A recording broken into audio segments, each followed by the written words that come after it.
once we like got to the table and we were like looking at properties and all of that, once we were finally signing, I had my first ever panic attack. Growing up, you kind of just think that like money grows on trees. 2 weeks later, I went back, opened up like the bill acceptor, saw like this wad of cash, and I was like, oh my God, it's working.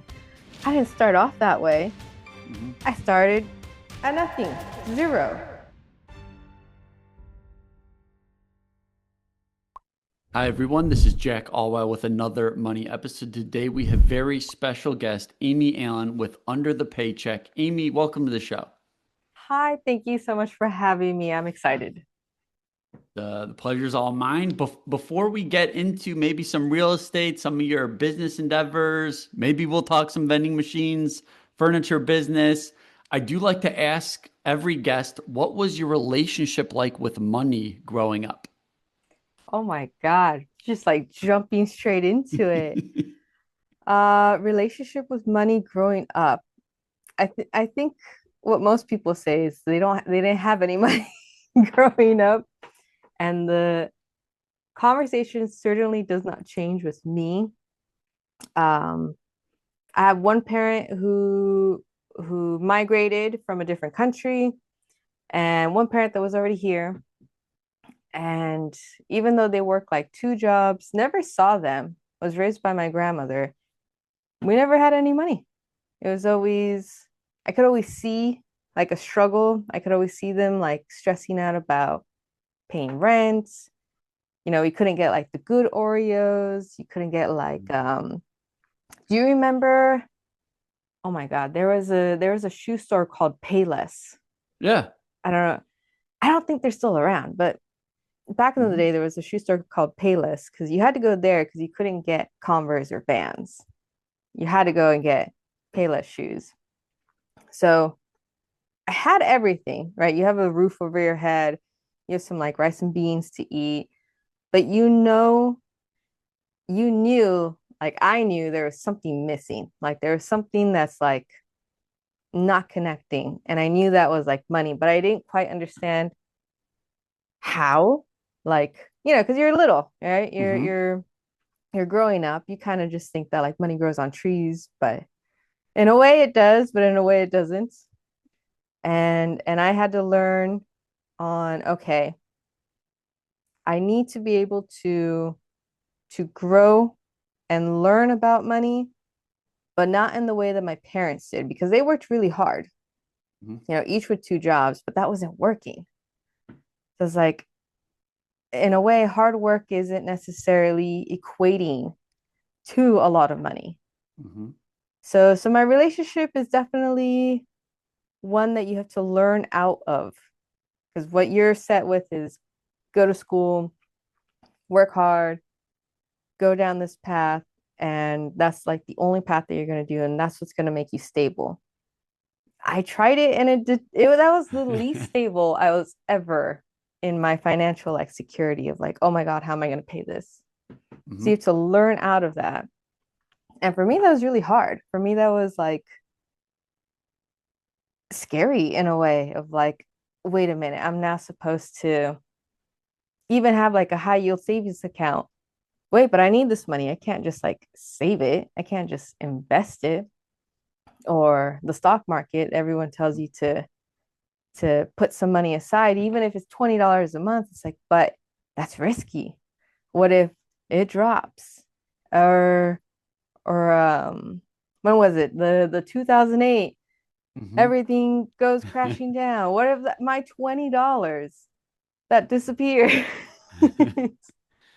So So Amy, there might be like a lot of listeners that might be in that mindset where they think they know there's an issue with their money, but they don't know like where to get started. So like when you might have realized like, okay, I need to learn about money, but like where do you like start? Like what was there a book maybe or some sort of resource or a person that kind of clicked with you and then you started like going down the rabbit hole of how to actually get money and grow it? this might not be the greatest. I did go to school. I have a minor in business and finance, and yet I feel like that didn't prepare me at all. And I got the most information I ever got off of YouTube Hmm. by just following like other YouTubers on what they were doing. And it'd be like, oh my God, I think their names were like Graham Stephan, Oh yeah. Meet Kevin, Hmm. Ryan Pineda. And there was a stock guy. There was a stock guy. He was like a magician. Okay. I can't remember. I'm sure you've seen him. He's Uh-huh. a magician in Vegas, and he did a lot of like dividend stocks and everything. So I got all my information from there, YouTube. And one of the primary reasons I even bought one of my first properties is because I saw someone in my age range, never met them, because it's all on YouTube, but I Hmm. saw someone in my age range. I was like, wait a minute, you're 21, 22, I'm 21, 22. You just bought like a duplex. My parents never owned property. They always tell you like that's the goal, but my parents never owned any property. So I was like, how, even though someone tells you that's the goal, they don't tell you like, okay, save your W-2s, save 5%. Don't do this, don't do that. And you like climb the ladder. And once I finally saw YouTube people, I was like, oh, it can be done. Oh, like it's not this like big mythical thing of what am I going to do? So I just religiously watched YouTube. Cool. So why don't you walk us through that first deal and like how did you get over the mental hurdle to actually jump in and get started? I didn't. I didn't. I had to go to therapy. I had to go to therapy. It was, I think I was always like a really calm, chill. I'm like the life of the party, in my opinion. I can have like the chillest demeanor.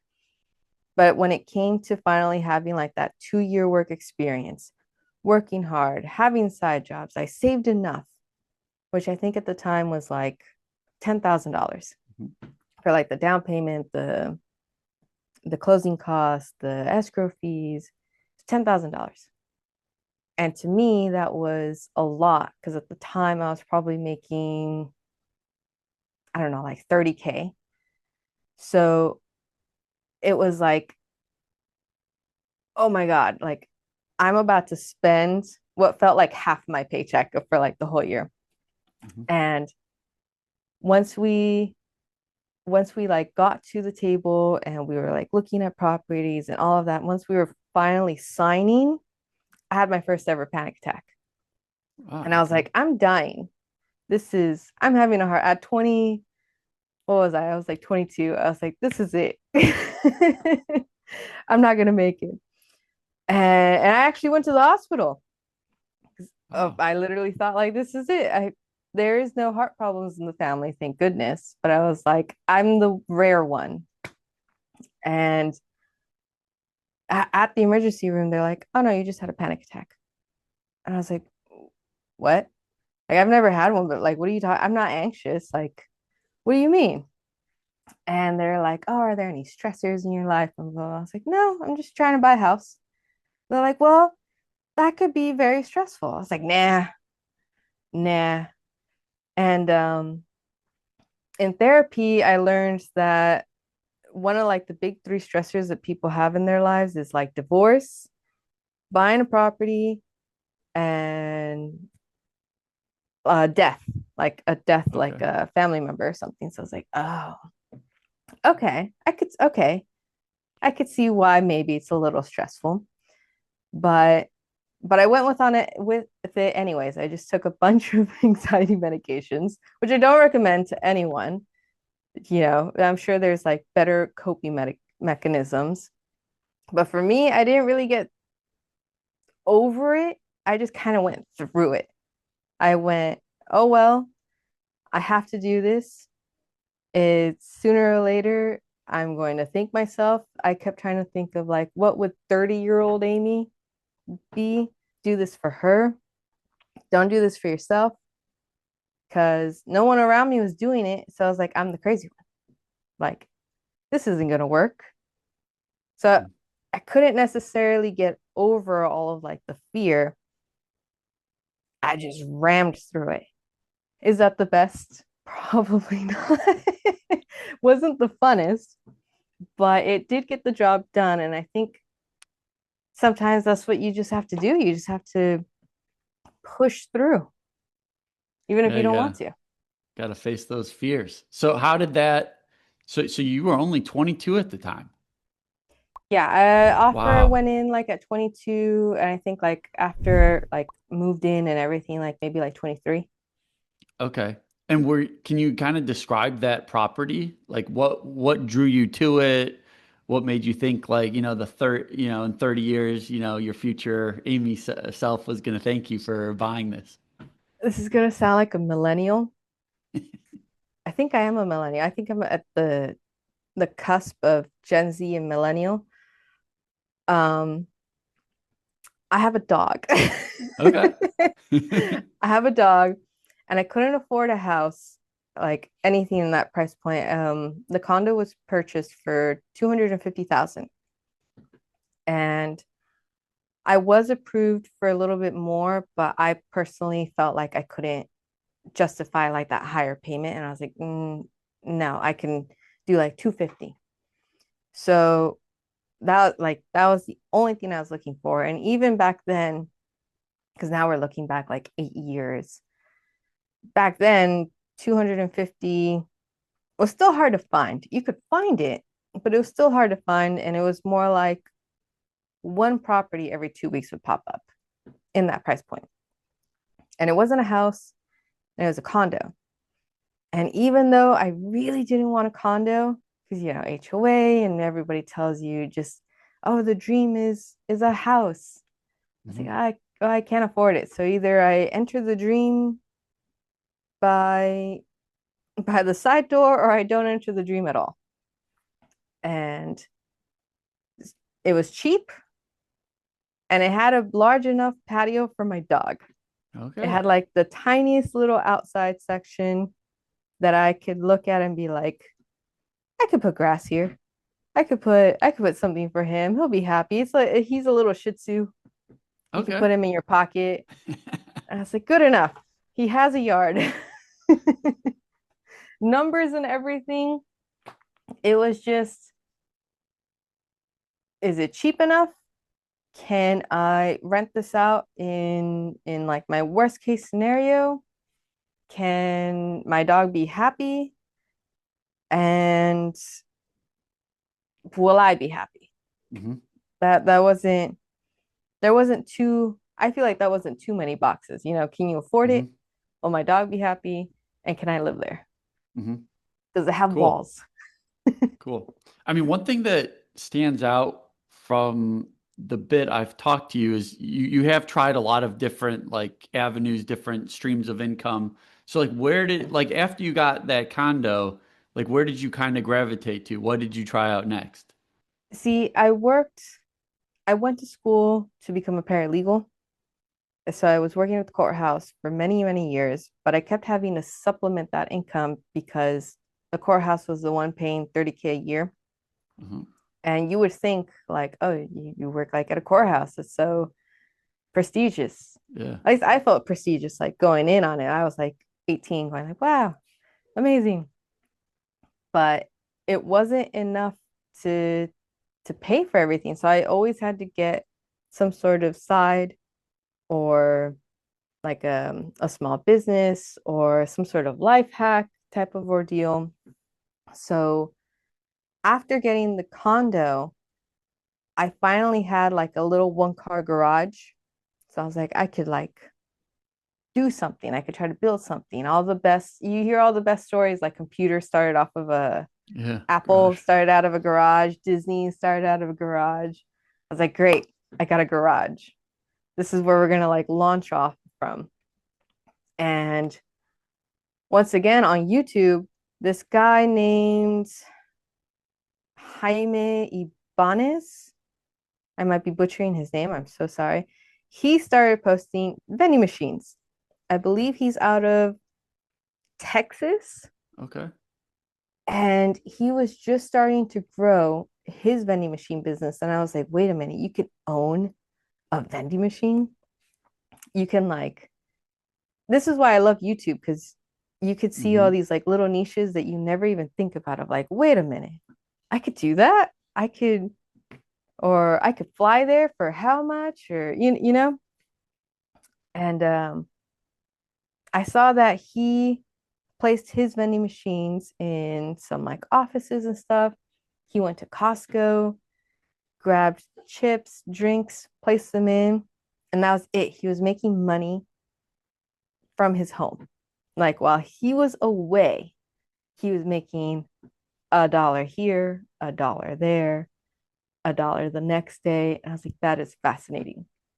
Where I don't have to go and physically be there to make that dollar. Hmm. I love the concept.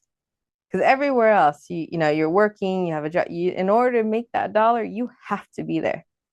Yep. So the concept was fascinating to me. So I decided to hop on Facebook, joined a couple of groups there wasn't that many. I don't know about now, but back then there was only like two Facebook groups that would like comment how to start a vending machine business, and people who have been in it for like 10 years, 30 years. It's like, oh my God.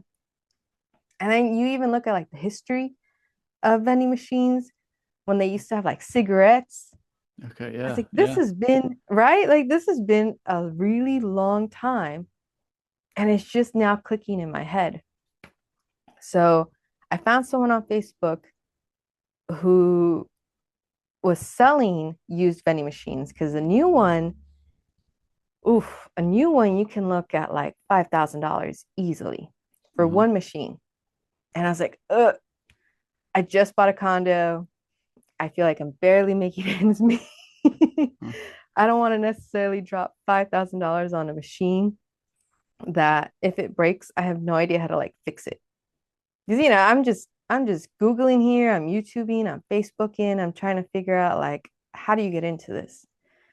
But I found a guy who was selling them used in like the next town over for 1,500, Okay. 1,500. A little older, but they look nice. But you could tell they're a little older. They're not like current vending machines now have like AI in them. It's a whole thing. But I know. But I purchased two of them. Why I purchased two of them, I have no idea. But I was like, I'm gonna get two locations. I guess that was my goal. And I went onto Craigslist and I started calling offices that were hiring because they would put like an ad, Uh-huh. and I would call them and be like, hey, I know you're hiring, which means you're going to have a ton more employees. How do you feel about having a vending machine in your location? So And that was like smart. my little like pitch in, because someone had to answer because they were answering phone calls to try Uh-huh. to get people to work for them. So I knew you were going to answer. So Now, good. did you necessarily expect me? No, but you would answer. And that way, I was able to get the two locations that I wanted in an office building. I believe they were selling insurance, like car warranty, like Okay. extended warranty insurance and stuff. Okay. So it was a person who like owned both offices, and they're like across the street from each other. And I was like, great. I got my two locations. I hired someone to help me move them because you can't lay them Yeah, down, that's uh-huh. and they're huge machines. So I think, oh my God, I think it was like $150 to like move them into the locations. And then you go out to Costco and you spend roughly $300 per machine in snacks. Okay. And what were you filling them with? How did you figure out like what to actually put in? I went in kind of with like a clipboard, and I always do businesses as if I've been doing this for years. So I don't tell the person I'm new. So the Uh-huh. person who owns the two commercial spaces, I was like, yeah, we're a small mom and pop, been doing this for years. What snacks do you guys want? Because I never want to be like, yeah, my first day was yesterday. I think you have to like sell yourself before you're even like ready to sell yourself, if that Hmm. makes sense. Yeah. So they gave me a list of things that they wanted, and I was like, great, I'm gonna go find that. Went to Costco. I didn't even have like a Costco membership at the time. I think I was using like my sister-in-law's or something because I was like, that's an extra expense I can't afford right now. Uh-huh. So went out and got everything, and 2 weeks later, I went back, opened up like the bill acceptor, saw like this wad of cash, and I was like, oh my God, it's working.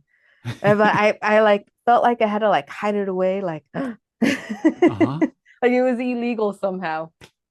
And yeah, that's how vending started. And like roughly how like can you give the viewers like a sense of like how much you were making and like how often did you have to Whoa. refill the machines? So the big vending machines, the two big ones that I had, you had to refill them. You could refill them like once a month. That's like the most popularized. But if your location is like super, super heavy, then you're probably looking closer to like 2 weeks. Oh, okay. Every 2 weeks, you got to go in with your big wagon because you're carrying drinks. Uh-huh. Drinks are heavy, and chips and chocolates and bread, like Cinnabons. You carry that all into your wagon. And when you go in, you kind of have to check to see if things are like still working because the most common things to break are like a coil. Mm-hmm. I think it's like the thing that like rotates, and your bill acceptor and your coin.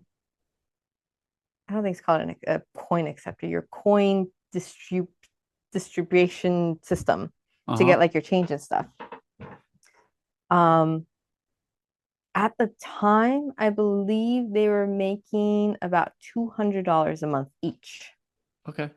So you're looking at like 400 a month. But we had each machine was 1,500. So we just had an expense of 3,000 plus the inventory of 600, 300 and 300. So we're at 3,600 that's been invested into these two machines, making $400 a month. I don't remember the ROI, or Uh-huh. maybe you're like much faster at math than I am. But at the time, that didn't seem terrible. I was like, okay, $400 a month, that's a car payment. Mm-hmm. I guess like the girl math of it of like, great, it'll pay for something. Uh-huh. It's a bill that I don't have to worry about. And I didn't have any issues with them. I didn't have any issues where anything like majorly broke, or if something did happen, the guy I bought them from, he was also a repair guy. So I Okay. could just call him and be like, hey, how can I like change the setting on like this and this? And he was super nice. Um, but the problem was a couple months in, excuse me, we had the vending machines for maybe 9 to 10 months, Mm-hmm. and then COVID happened. Ah, so like right at your break even point almost, like the time where you recoup. Yes. Yeah. So COVID happened, and I decided to sell the moment like March 2020. But I didn't sell because of like COVID. Who knew COVID was going to be like a whole Mm-hmm. 1 to 2 year thing, right? At the time, everyone was probably like, oh, 2, 3 weeks, Yeah. it'll never come here, type of vibe. But the vending machines were in Orange County, Mhm. still California, Orange County. But I had to now move to LA, which is an hour away I for like see. other endeavors and stuff. So I was already planning to sell Mhm. when COVID was happening. I just got lucky in the sense because it that office closed Wow. for a Okay. year with the machines inside them. So to the person who bought it, it was horrible, but there was no way to predict it. Uh-huh. So I sold the machines and the locations. Oh, I don't remember the price. I honestly don't remember the price. I want to say maybe like 2000 for everything, Hmm. plus the monthly revenue that we were getting for those couple of months. So I did break even. If anything, maybe I made like 500 bucks after like all said and Hmm. done. But if I wouldn't have sold at that exact moment, knowing what happened, I would have been technically screwed because Okay. they did remote for about a year. Wow. And Okay. sure, maybe I could have gone in to like grab the machines, but now you're losing the location, and the location you're also selling for a couple $100. Hmm. You can go out on Facebook, Craigslist, and you can buy locations. You don't have to go and Ah. like call up and find your own. Uh-huh. You can buy with machines in place. It's just going to be more money. Interesting. So when you went into those two locations, were you paying like a rent fee to those like insurance companies to put your No, vending? Oh, I see. Okay. mm-mm. They just That is a it, thing. uh-huh. That is 100% a thing. And people will be like, pay like 5 or 10% of whatever you're netting Hmm. or grossing. I don't remember if it was netting or grossing. You would pay that to the say like it's a Location. laundromat Mhm. person, you'd pay that to the laundromat owner. But it's technically frowned upon. Like the goal is to try to not pay anything because you're also providing this as a service to them of Yep. like, hey, I don't pay you anything, you don't pay me anything, but you're gonna have like happy customers, you're Yep. gonna have great snacks, and it's always gonna be working. Hmm. That's kind of like how you're supposed to try to sell it, but it doesn't Gotcha. always work that way. Hmm. Okay, so after the vending machine experiment, where'd you go from there? I became a real estate agent. Okay. um Again, this all stems from YouTube. This all stems from like, what are the next YouTube people doing? What's the next like, I guess like quick get rich quick type of vibe, Hmm. because you can jump so quickly to like, oh, now do drop shipping, now do TikTok shop, now go and get like Bitcoin, now go and get stocks, now go and it's just never Hmm. ending revolving of like, okay, what do you do now? How do you keep up with the times type of Yeah. vibe? So I decided to become a real estate agent because now I moved to LA and I was like, great. LA homes are $1 million. Real estate agents make, what is it, like 3% off of $1 million? It's like 30K. Perfect. Yeah. I just got to sell like one home. That sounds amazing. And I was really bad at it. I never found a single client. I kept trying to do like those Craigslist posts of, hey, hire me. I went to all the open houses. I I joined a few different brokerages like Open Door and Keller Williams, North Hills, anyone who I was like, where can I like learn the most from and like get clientels from? And it never worked. Everyone wouldn't be qualified, or if they were qualified, they were qualified for like 400,000, but they Mm, were dead set on 600,000. mm. And we have to go look at this house because it has 3 garages, but they don't have the money for it. It's just like, okay. So I don't know if it was just me and I was not good at like my skills or what, but that never worked. The only way it worked was I was able to save money when I was buying my house. because I was Mhm. able to represent myself. So I was like, great, Ah, I don't have to pay that fee. But after okay. that, I just let the licensing go. But it was helpful for buying my own property. Gotcha. So I think I'd like to save the Big Bear, your short-term rental for the last part, but why don't you tell us a little bit about this furniture business you got going on? um, During COVID, so we sold the vending machine stuff. We're under contract for my primary residency. And my primary residency is gonna take months to, it ended up taking a year before we were able to move in Okay. because of COVID restrictions, laws, Yeah. things like we could not, everyone was stuck. So it's like great. Everyone was stuck while I was still paying a mortgage on a property that I couldn't even live in.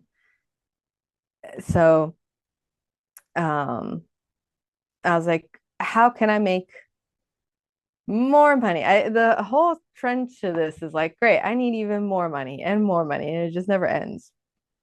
And this guy, Ryan Pineda on YouTube, said before I started in real estate, I was flipping couches. Mhm. I don't know if you've ever heard of him, I know him. Yeah. Yeah. right? The slick back hair Yep. and he has great hair. Um, he started couch flipping probably like in his 20s in order to fund his flips. And I was like couches are heavy, furniture's heavy. Is this really gonna work? Vending didn't make a killing. I didn't lose, but it didn't make a like life-changing money. Real estate so far is costing me headaches and Mhm. stress, and it's just getting worse at this point where I can't even like move into my property for over a year. Don't know what I'm doing with that. Do I really want to try something else? And I wasn't going to try it, but we were driving down the road, right? We are like coming home or something, and the neighbors a couple blocks down had these dressers in their front lawn with a Mhm. free sign. And my spouse was like, we need to try it. We need to try that like Ryan Pineda guy. And I was like, but he's selling couches. And this is like a dresser. Yeah. It won't work. It's not the same. And they're like, no, it's free. You literally can't lose. Like it's free. Yeah. Okay. So we go and grab the truck. Luckily, I already had a truck. We go and grab the truck. We load it. Even my mom was like, why are you bringing trash? Like, why are you bringing like stuff from like outside the road? What if it has like COVID on it? Mhm. We're all just being dramatic at the time. And we're like, well, we're going to try to sell it. And everyone's like, what? What do you mean you're going to try to sell it? You're going to get like 20 bucks. It's like, well, I need $20 right now. We posted on Facebook. It was a really nice dresser. It was super nice. There was no cracks or anything. It was really, really nice looking back now. And I think we got like $200 for it. Wow. Okay. And then we're all of us, even my mom's very hard to impress. Even my mom was like, you did what? They like, you like went and delivered it and made $200 just like that. I was like, yeah, weird. So for a few months, we kept just like driving around. In a sense, picking up one man's trash was my treasure. Like Mhm. we were going down like alleyways, anything that was like a credenza, a coffee table, a desk chair, anything. Anything that was posted free or on the curb or whatever. If it was free, I was picking it up. And for like a year, we sold all of that. And the first year, it made like 10K. Wow. I was like, oh, wait a minute. So the second year, we started paying for some, in a sense, like inventory. We're like, Mhm. okay, If we're able to make $10,000 off of free stuff, what happens if we do what Ryan was doing and you're buying these couches for anywhere between like $50 to $100 to 100? You could spend a lot of money on a used couch. You'd be surprised. So the second year, we're like, okay, we'll start buying couches anywhere between 50 to 150. You take them, you clean them up, and that same $100 couch, you're going to sell it for 300. So every single couch started bringing in like $200. And it was almost every single day. It was not stopping. Every single day, someone was either still COVID time, because COVID here lasted like 2 years. I don't know about the rest of the world, but COVID here lasted well over 2 years with like regulations and like it was a whole mess with like politics, especially. But everyone was moving out of state, or everyone was like moving apartments, or everyone was just like trying to get like their life back together. So there was couch galore Huh. of picking up, selling, picking up, selling. There it is. And it got to the point where it was making more than the courthouse. Awesome. I was like, this is like Ryan Pineda's not lying. Like, oh my God, this YouTube stuff's working. And now it's just grown to, we've been doing it now for like 5 years because we started in COVID. So it's like 2020. I guess now we're entering like year 6, huh? But we've been doing this for like 5 years and it's just been growing. We've gone from trash that people are leaving on the side of the road, what they consider trash, to getting inventory for like $50 to $150. So now I have contracts with Joybird, Rove, West Elm, Article to pick Awesome. up their returns. Ah. So now it's not even necessarily used, couches. It's used, but it's used for like a week. And are you able to use like their facilities to store them, or do they have you pick them up and you have to keep them before you sell them, or how does that work? So that's the thing. So the old mod, because I think the industry is like totally changing and nobody knows about it. The old model is they would have these facilities and you're getting these truckloads of just Uh-huh. furniture that you're saving up. And you're, uh, I think they're like in Montana. They're not here. They ship them away into like Uh-huh. different states. And from there, people buy the inventory by the truckload. Wow. So Okay. you're looking at like 30 to 40K of Wow. just a semi truck. What's it called? It's not like Like, container, the container. uh-huh. Yep. Like the shipping So containers worth? yeah, yeah, Uh-huh. yeah. So maybe even if you're lucky, like maybe like 21,000, but definitely like most common is 30 to 40K. And that's how you get into that inventory. But that's a lot. Like if you Yeah. really think about it, you're moving it.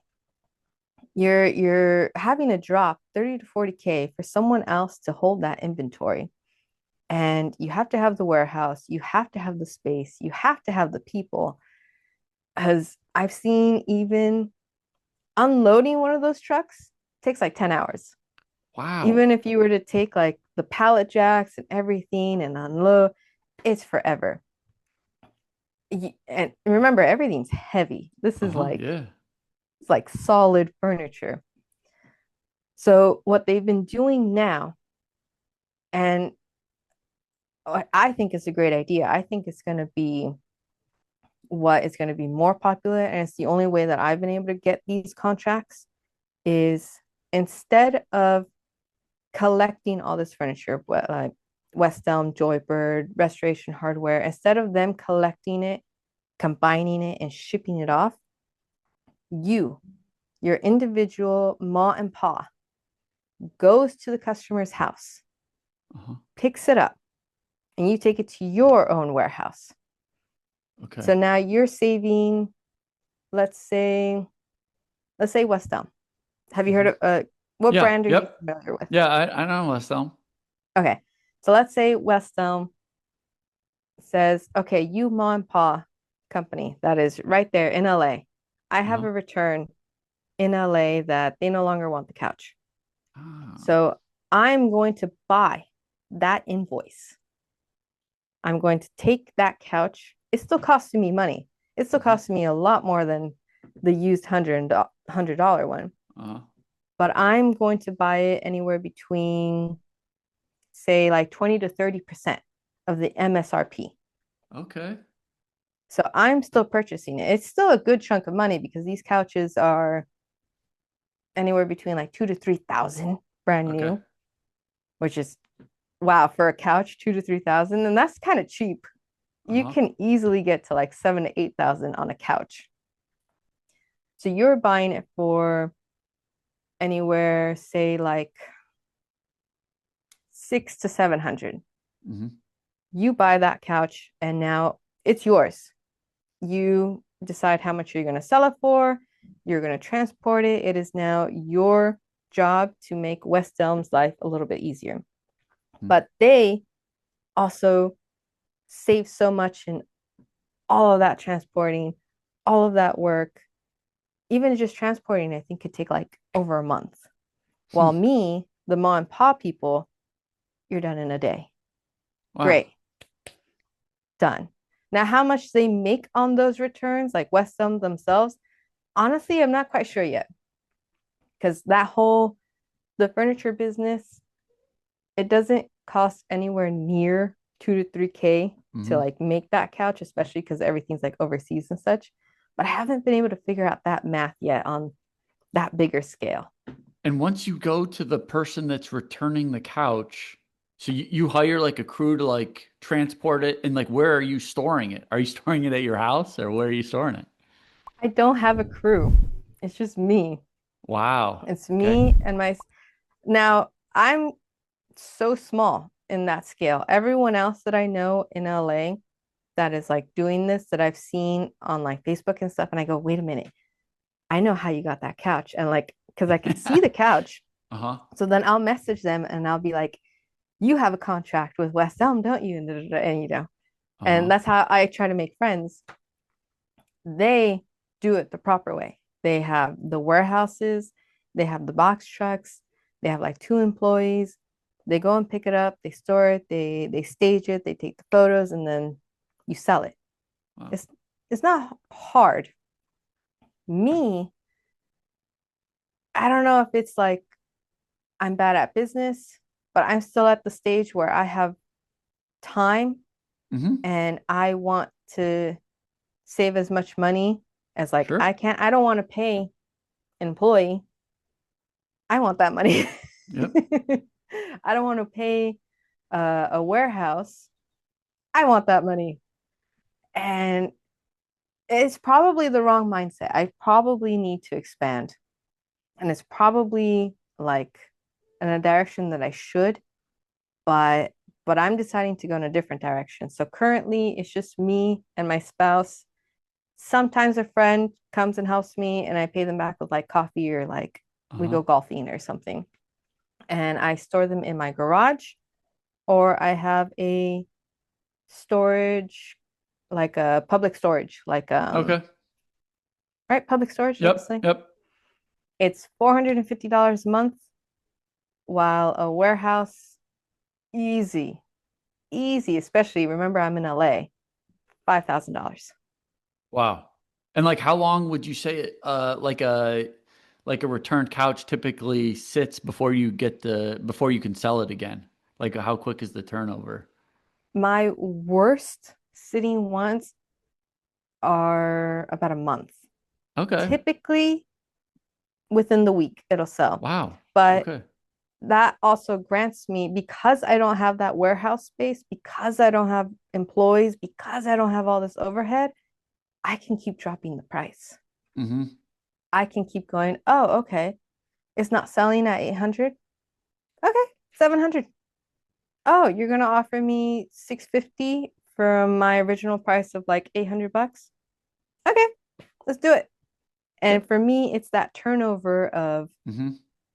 just get it out, get it out, get Yep. it out, because then the next one and then get it out. So even though I'm not necessarily maxing on every single product and every single piece of inventory, I don't necessarily need to. And then the Hmm. person's happy too. They're getting a great Yep. deal. And Yep. sometimes, like sometimes people just need the deal. And Hmm. that's great too. And how are the people typically finding you? Is it like Facebook Marketplace? Where you're Just Facebook. advertising? Just Facebook. Just Okay. Facebook. It used to be like OfferUp and Craigslist, but it you'd get like maybe one message a month somehow, while Facebook you're getting like three messages a day. Cool. And Okay. the trick is you just have to repost that same item every 3 days.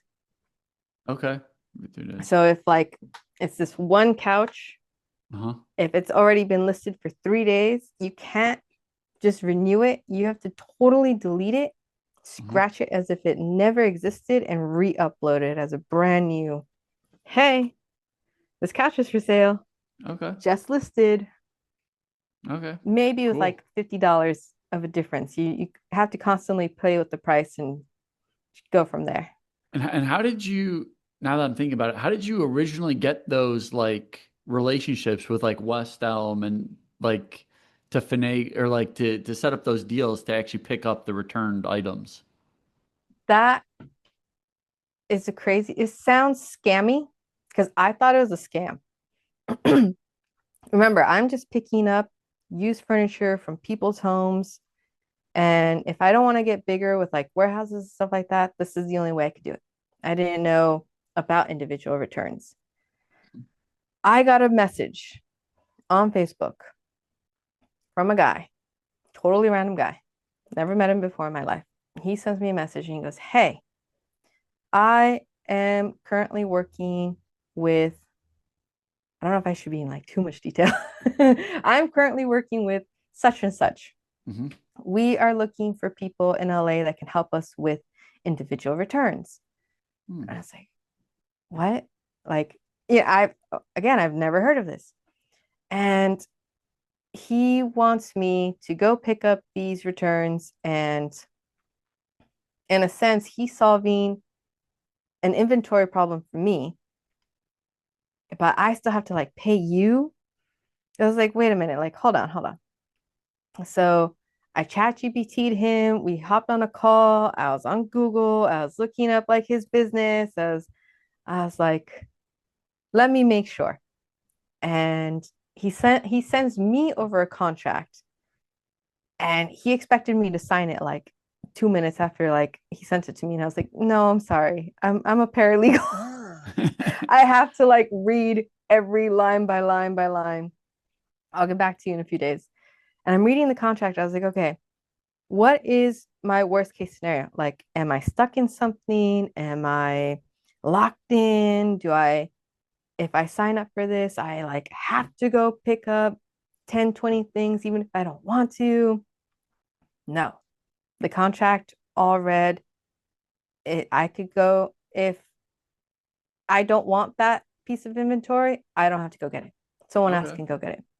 If I want to stop, I hate feeling like locked in to Hmm. things. If I don't want to continue picking up these returns or working with these brands, I don't have to. And I was like reading everything. Da, da, da, da. And I was like, okay, I'm only responsible for the inventory that I get. I have to pay it back within like 14 days. Da da da. I'm gonna get like invoice. Reading it all, I was like, okay, let's try it. What's worst case scenario? I'm gonna owe maybe like $1,000 if I pick up something like bad. And I was like, I can now be okay with taking a risk of like $1,000, right? Hmm. So I sign and I go pick up my first few returns, and it's going great. And I was like, okay, this is going great. How can I do this more? So more Googling, and there is nothing on YouTube about this. I kept trying to find, I went down my YouTube path on how to Interesting. get these like returns and stuff. There's nothing out there. So kept Googling for months. And I found these other companies, hopped on calls with them.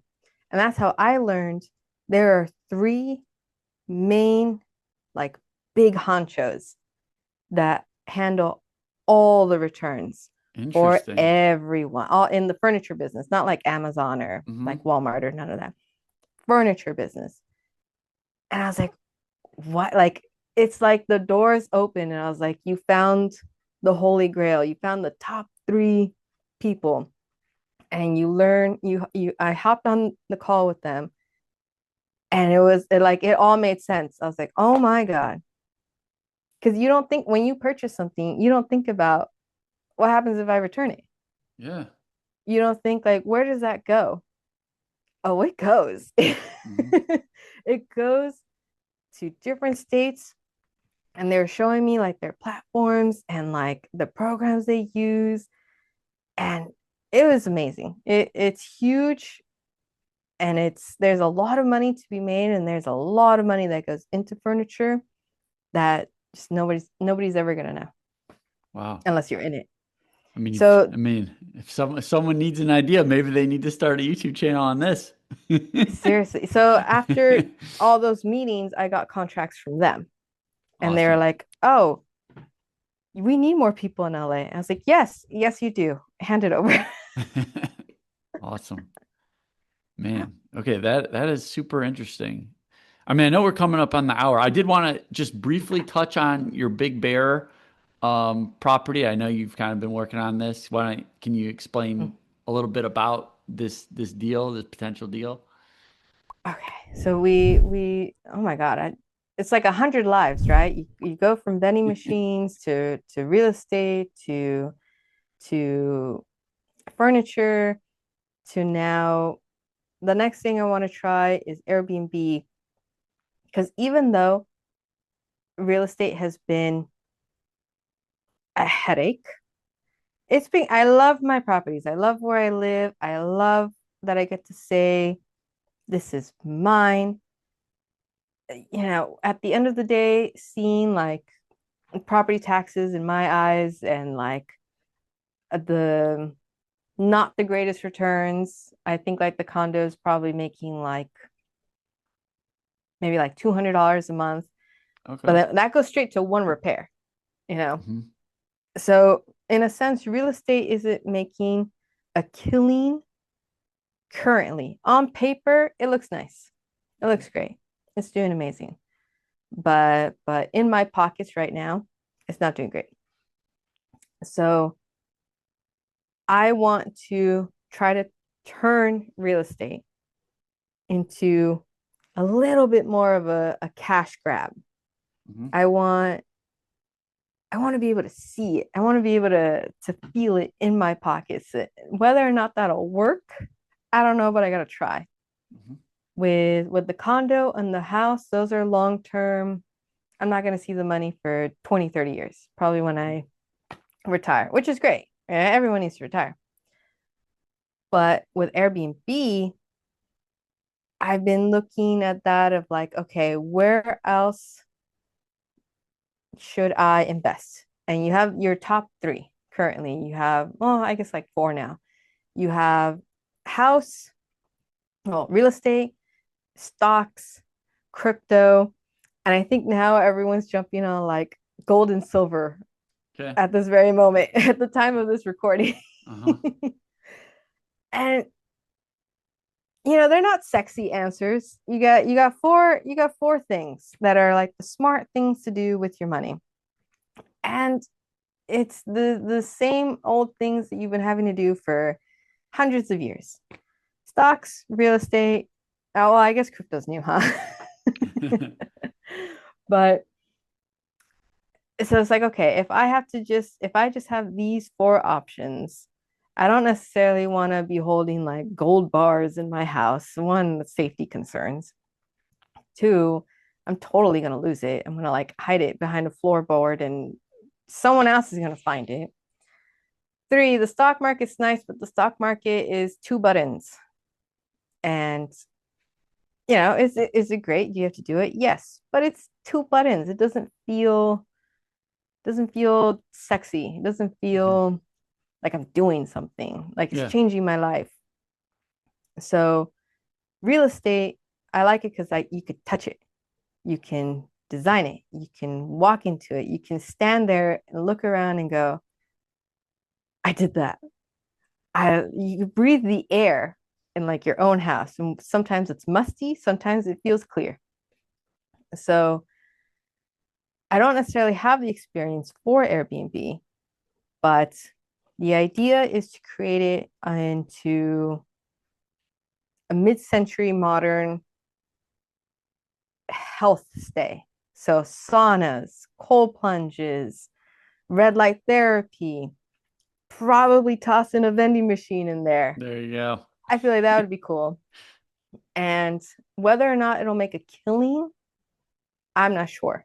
Who the people that I have spoken to, because I do have the real estate agent, I do have the property manager all ready to go.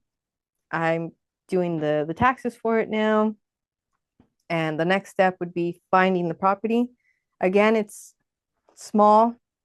Even if I can afford more, I don't care. It's what I feel good. And that's probably like 300K. Will it be hard to get something for 300K? Oh, yeah. Will it need work and like construction? Yeah. But I would rather put that work in construction than having one that's ready to go and like top of the equity and I have nowhere to go from there and possibly nowhere to go except down. I'd rather try to like inch it up. And the idea is even if it totally fails, even if it even if I break even, just like with vending and being like a real estate agent and well, the couch stuff is going great, but even if it breaks even, I will still have a place to go. I will Hmm. still have um, something that's even just to hold my money, the deposit, the it's moving. It's not just sitting in an account doing nothing. Hmm. In my mind, okay, I get a nice, pretty place to stay in once a month for Awesome. free, hopefully, in a sense. Awesome. And that Big Bear is it's like close to like a ski slope you said, right? Like a ski resort. There is that's the only place it snows in Los Angeles, in a sense. You know, in anywhere near Southern California, because this is Uh-huh. technically like a desert. That is the only place it snows. So everyone goes up there to get their little winter theme going. And during the summer, there are three lakes. They're not like, like clear. If you go to like the Mexican coast, you get like this bright blue water.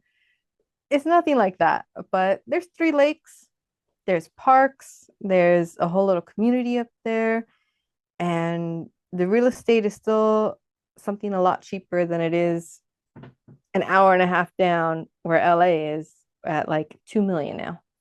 Hmm. You're looking at a at a difference between 2 million and 300,000. Wow. So it's like, Okay. okay, it's worth a try, right? Okay. Yeah. It's worth looking into And I think we'll have to have you on once you get into that. to Maybe we'll get have an it. update episode for that. That would be fun to discuss how that's going. Hopefully I could Um, come on and be like, it's going great. Everyone get into this. so Amy, as we're winding down, I do like to end the conversations by asking each guest what's the best and worst personal finance advice you've heard. Oh, advice. Oh my God. Um, the best advice I've ever heard is just buy whenever you can. Even Okay. it don't listen, buy a property whenever you can or buy a stock the moment you can. Doesn't matter if it goes down, doesn't matter if it goes up, doesn't matter if we're going into war, doesn't matter if the COVID 2.0 is happening. Just if you're ready, if you can afford it, if you are going to have to pay anyways. You have to pay somewhere to live anyways. Mhm. Just buy it. Don't be, I know a lot of my friends are afraid because of like the next crash and the next this. And there's always going to be something. There's always going to Yeah. be a reason not to. And even though I was so afraid, I'm still so happy I did it. Mhm. And looking back. So that's the best advice. Just jump into it. Just if you can, if you're ready, just do it. Don't be afraid. The worst advice, the worst advice. Oh, I hate. I gotta make this short. I hate when people are take out too much debt for like an unknown Okay. business. Okay. When they're like, oh, you gotta spend money to make money. No, like in a sense, yes, but go slowly. Like, yes, am I spending 500 to 600 per couch now? Yeah, I didn't start off that way. Hmm. I started at nothing, zero, and then like $50, and then like 100. And but you'll have people telling you go buy that $30,000 truckload of inventory. No, you don't have the money. Even if you, it's not a hard job. So it's not like you need like the experience. A lot of things aren't hard, but why create that unknown? Why create that stress? Why create, just go slowly. If you have the Yep. 30K cash, okay. But if you got to borrow for it and take out interest, and now you probably don't even know how interest works, or now you have to worry about that payment on top of the inventory, on top of it's why? Yep. Don't do that. Just go slowly. Don't believe people. Just go at a moderate pace. I think if there's one thing I would take from you, it's like to take action. Because like a lot of people say, like, knowledge is power, but like if you don't do anything, and like I feel like you've gotten so much experience just by acting on your like the impulses of trying certain, you know, Just trying. activities, and then these relationships have opened up. I mean, the furniture in particular is really interesting. I haven't really heard anyone doing that like Yeah. you, and so that's yeah, kudos to you, and hopefully people will be inspired to take action with their finances and make some more money and grow their money. So with that said, Amy, thanks so much for coming on the show. Why don't you tell the listeners where they can go reach out to you or learn about what you're up to? I have everything TikTok, YouTube, like Facebook's coming up as Under the Paycheck, all one word. I have my own podcast that I'm trying to build up, vlogs, all that fun stuff. And thank you so much for having me. I had a Yes. lot of fun. Good. Feelings mutual. Take care. We'll have links to that in the show notes. Thank you. Bye.